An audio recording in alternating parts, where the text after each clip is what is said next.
Hey, Mark. Baker.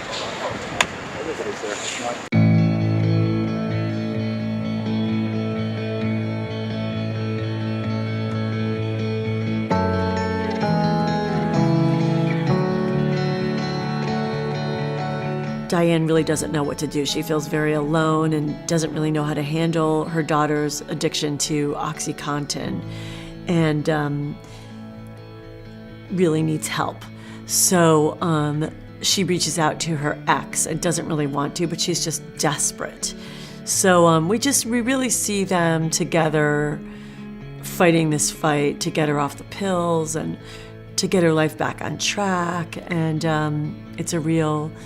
You know, they really have to work as a team, but it's a real roller coaster ride there for a while. I'd never had a character that was so well matched with how I could play someone, how she sounded, and also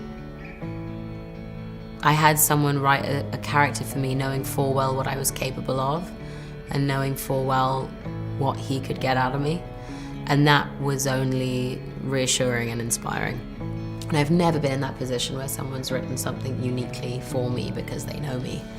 And you'd think that it would make it easier. If anything, it makes it wonderfully more challenging because that person knows exactly what you're capable of. So I read it and was very proud of him, obviously, but just so excited to do pretty much every single scene in the script.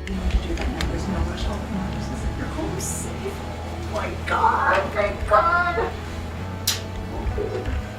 I'm gonna make you a nice hot cup of tea. How about that, huh? Get you a nice bath, huh? Take a little honey in it.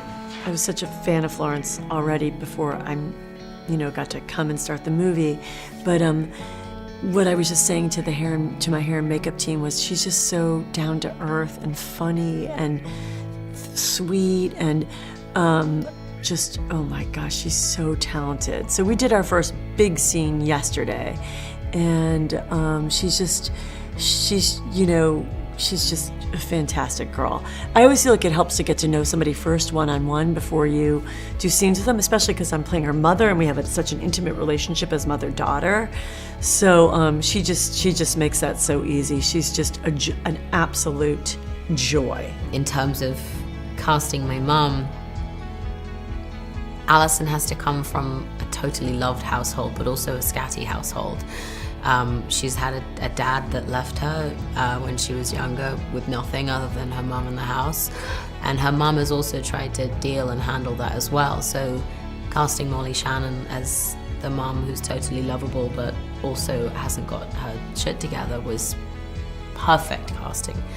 And just in terms of the different energies that both those two different characters then bring to set, meant that Alison also could be those two different energies, which was really cool.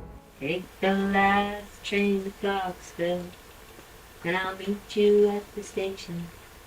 You can be there by 4:30, 'cause I booked your reservation. Don't be slow. Oh no, no, no. Oh no, no, no. Come on.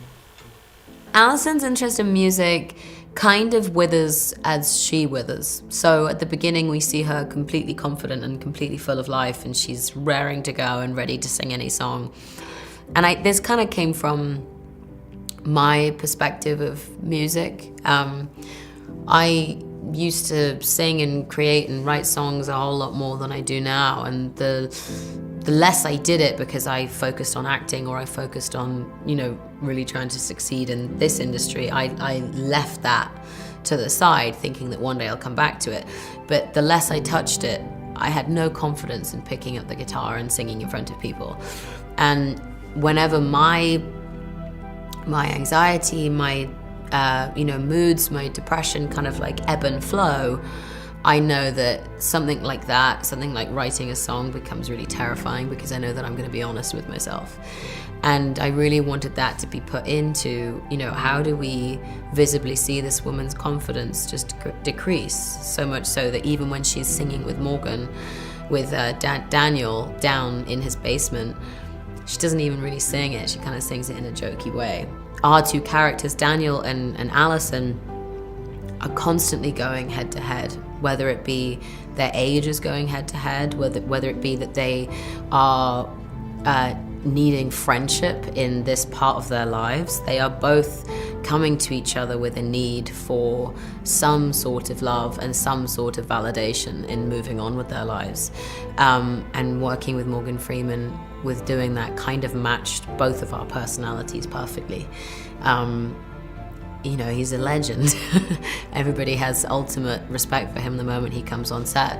And he commands space and he commands power. And that is exactly how Daniel has possibly led his life as well. In this movie, these people who never would have met are weaved together through this terrible tragedy that then turns out to be kind of a beautiful thing.